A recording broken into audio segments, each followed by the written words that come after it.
Hey everyone. Oh Christ, what a great way to start a session, start a class, Well, everyone, how are we all doing? Welcome back to another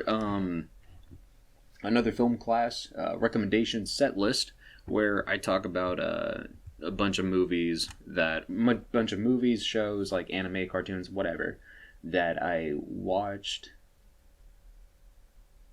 I thought I heard a noise. Just anything that I watched like relatively recently, or stuff that's like been on my list of movies that I've been meaning to buy at some point. I just haven't gotten around to buying them, or I just can't find them. A lot of these movies were added on the list from when quarantine started. So we'll stop at the chin music, and let's get right into it. The first movie, I can't remember when I watched this, but it's called 13 Sins. It came out in 2014. I think I watched it probably 2019? Or maybe I did see it in 2014. I don't remember.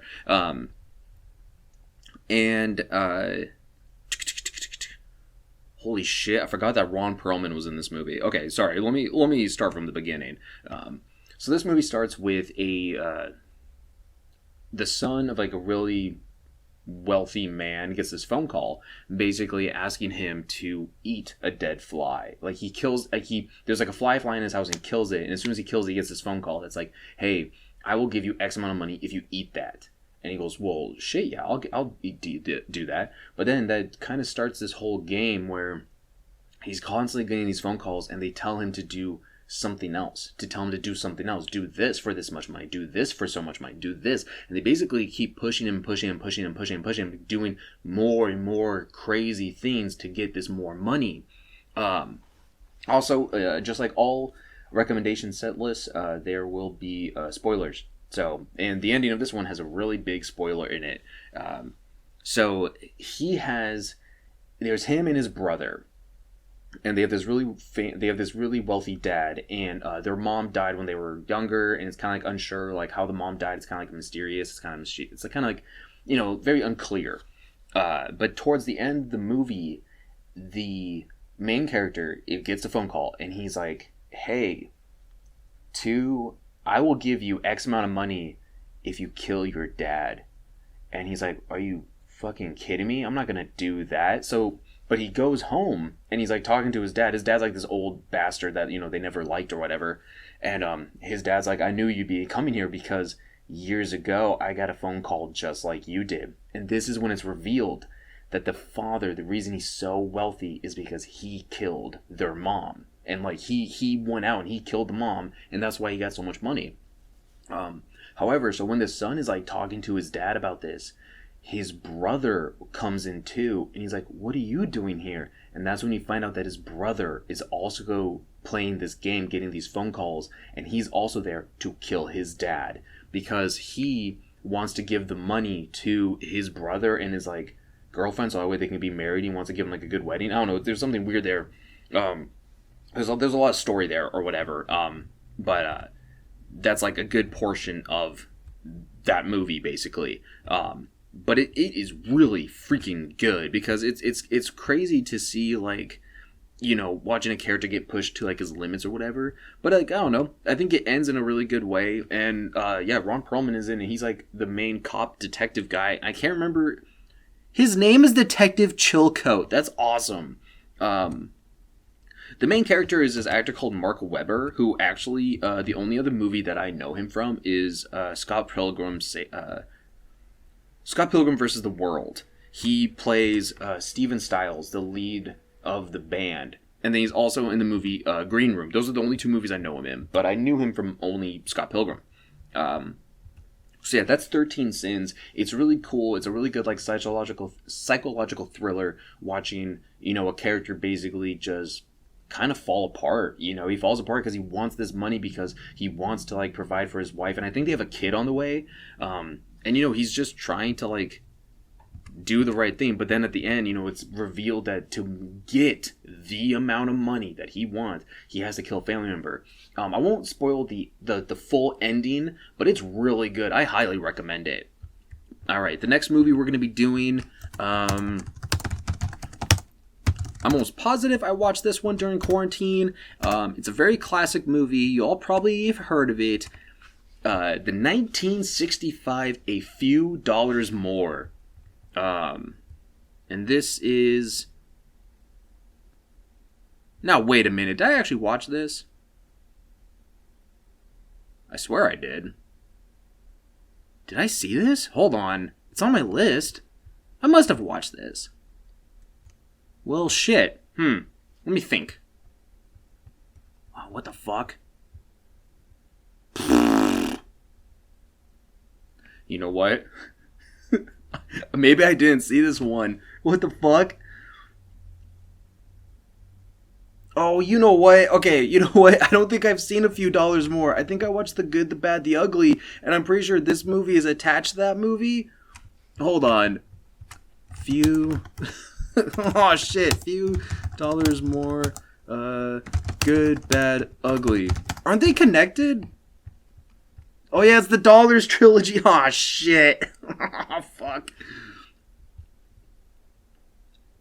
Okay, well, here's the thing. I don't think I've seen A Few Dollars More. I added it to my list because I watched The Good, the Bad, the Ugly. So I added A Few Dollars More to my list because I'm like, well, I want to watch that because it's part of that trilogy. So I don't think I watched it. So therefore, I cannot give a recommendation. But it's Clint Eastwood and it's connected to The Good, the Bad, the Ugly, which is a great movie. So I recommend it, I guess.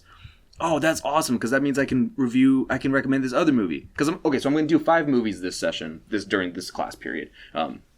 Sorry about that. We'll move on. God damn it, Blake. Can't stand you.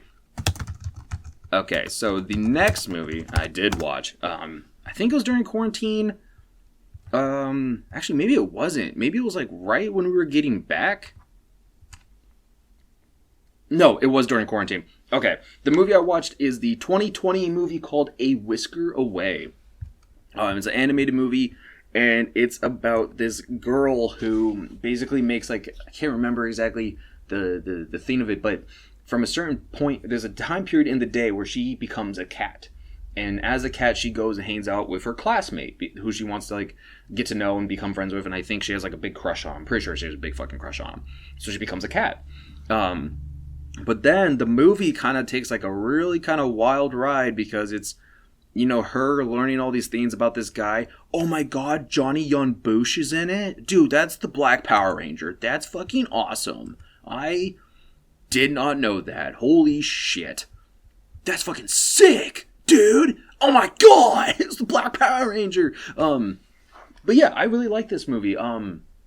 I saw it when, like I said, I watched it during quarantine because it was on Netflix and I was binging a bunch of freaking movies. But it's really good, and it's got like a lot of the, I'm almost positive it's not part of, it is not. I was going to say the, like Spirited Away, but it's in like that, it's like in that fantasy spirit realm kind of vibe because at one point they do go to like Cat World, and then like the boy that she's like, falling in love with ends up like, also turning into a cat. It's really good, and it's also it's pretty whimsical, but it's also really serious, and it's also just, I don't know, it's a really solid animated movie. I remember really enjoying it. Oh, that's right. So she puts on this cat mask that turns her into the cat. Like, she doesn't just magically turn into a cat. She has to take on and off this mask that turns her into the cat. But yeah, she does it so she can get closer to this guy and everything. But it's really good, and it's really well animated. Like, the art style, and it's really freaking solid. But then, yeah, she starts, like, getting dragged to the like actual like cat world where all the cats like reign supreme and like they're all alive and like all this stuff, and like they're walking around like people and all that kind of stuff. Oh, that's right, there was like a big fat cat too. I like that guy. But yeah, I like this one. It's on Netflix. I recommend it highly. I enjoyed it because I don't know, I enjoy it. There's like a lot of like anime movies I haven't seen because I have not really seen a lot of like, I didn't see Spirited Away till like recently, but this movie to me felt like in the same realm of, oh god, I'm gonna butcher that guy's name. Is it Miyazaki? Miyazaki, right? Miyazaki, yeah. To me, it felt very much like in the same realm of like those types of movies. So if you like those type of movies, I recommend Whisker Away. But also, it's just a good. It's good. I liked it. It's got the Black Power Ranger in it. All right, moving on. Ooh.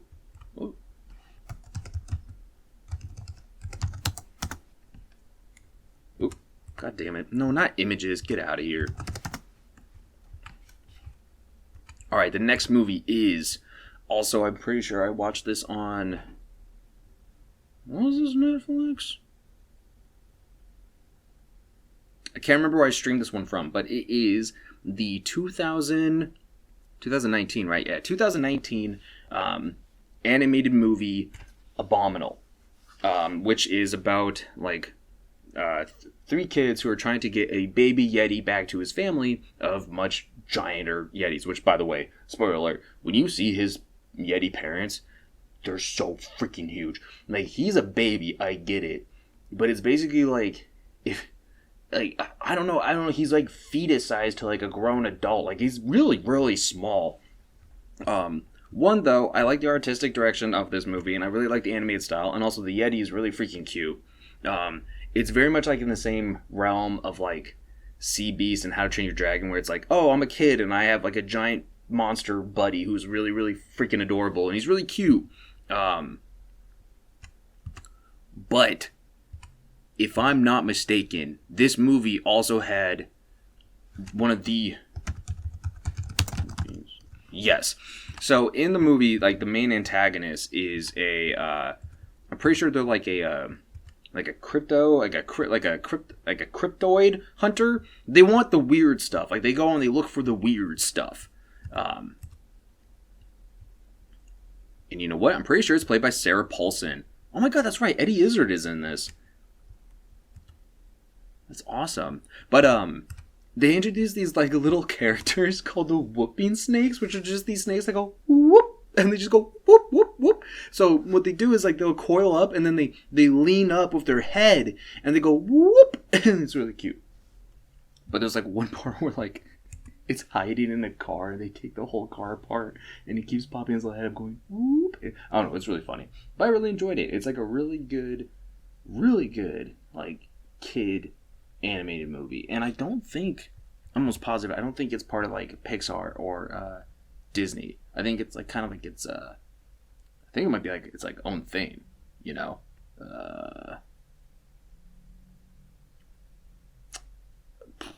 I cannot see what company it is, but anyways, Abominable 2019, highly recommend it. It's really good. If you like How to Train Your Dragon and Sea Beast and Turning Red and just anything like that, and the Yeti, I'll be honest with you, the Yeti's really, really fucking cute.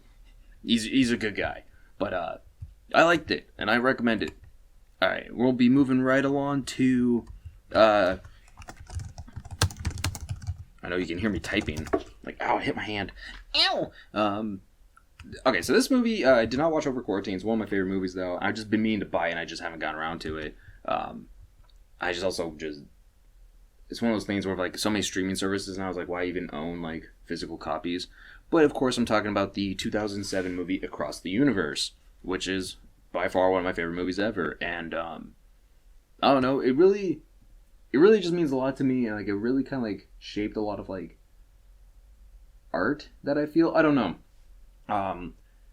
It's just, there's something so great about it, because... Sorry, I heard another noise. I didn't really grow up, like, listening to a bunch of Beatles music, but I did know a lot of it, but, like, you know, Across the Universe really kind of introduced me to more Beatles music, and, I love the actors in this movie. Two of them are two of my favorite actors, Jim Sturgis and Joe Anderson. Jim Sturgis is the main character, obviously, he's Jude, and then Joe Anderson plays Max. I love both those actors so much, and then this movie, if I'm not mistaken, is directed by... Show me the director. Actually, that is not the director I thought it was. That is a totally different name than I thought it was going to be. But let me click it. What have you done? Julia Taymor. What have you done?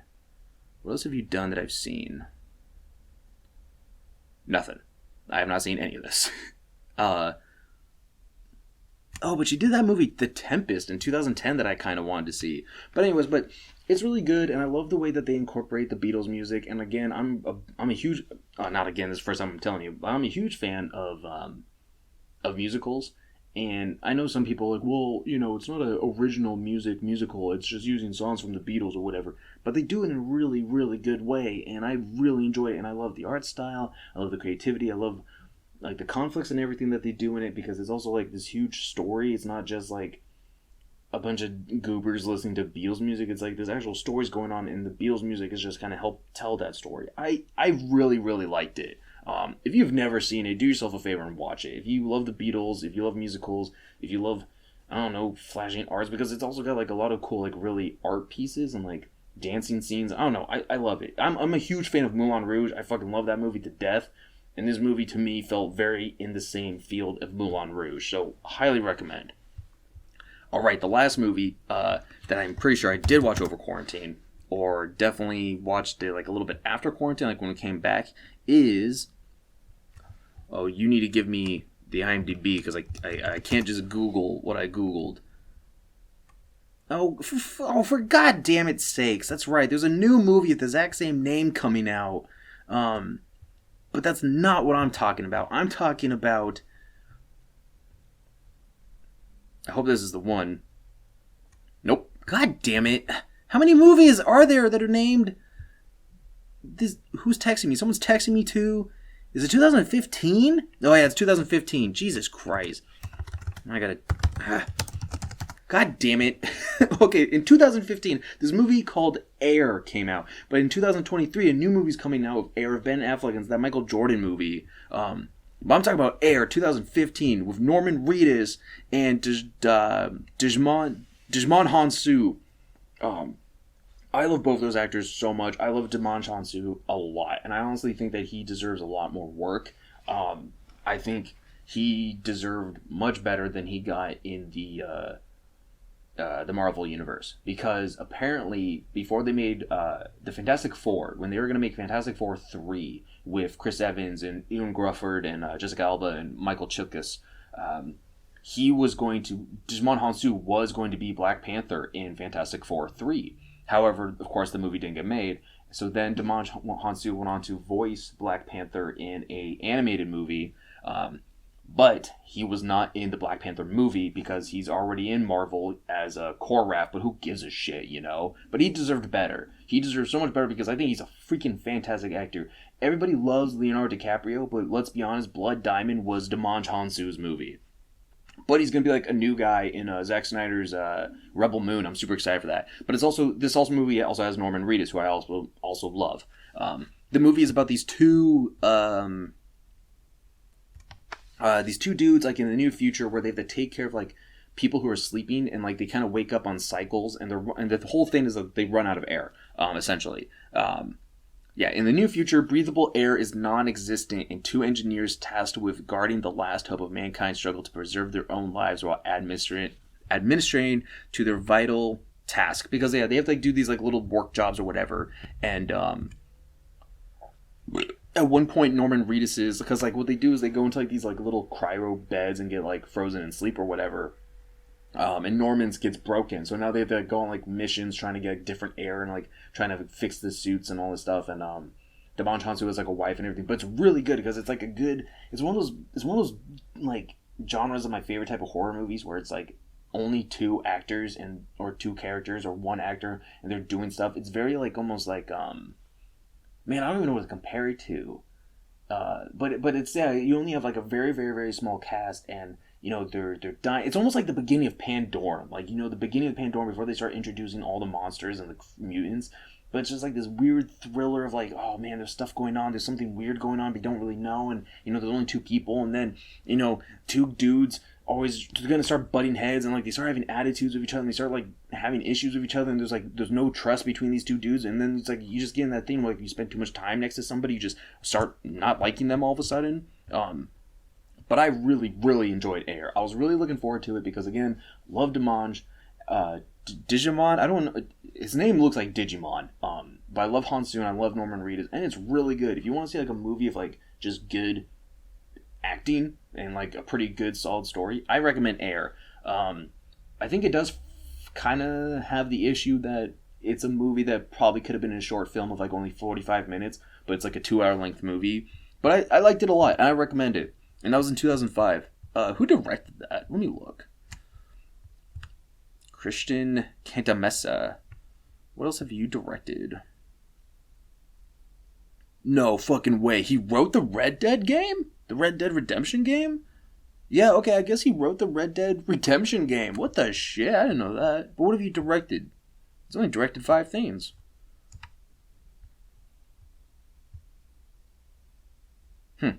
Haven't seen any of them, but he was the cinematic director in the Middle Earth Shadow of Mordor video game. That's interesting. That's wild. I didn't know that. Okay, so those are my recommendations. Yeah, so those are my recommendations. 13 Sins. It's a really good psychological thriller, horror kind of thing. A Whisker Away, really good. Japanese animated movie. Very much like the same realm of like Spirit Away and like Princess Mononoke and like those type of like spiritual fantasy movies about like, you know, 2 kids, you know, discovering like coming of age kind of stuff. Then you got Abominable, which again is a good coming of age like animated movie that I really, really enjoyed. You know, if you like Pixar, you like Disney, like, you know, Turning Red, you like all those movies, I highly recommend Abominable. Across the Universe, really good musical, really good artsy movie, fantastic. And then Air, a really good, like, I don't know, suspense. It's like really suspenseful and like kind of like a thriller. I'm not even sure like what exactly I would categorize it, but I really like it. And again, you know, it's just a solid character movie. So yeah, those are my recommendations. I'll see you next time, nerds. Great ending.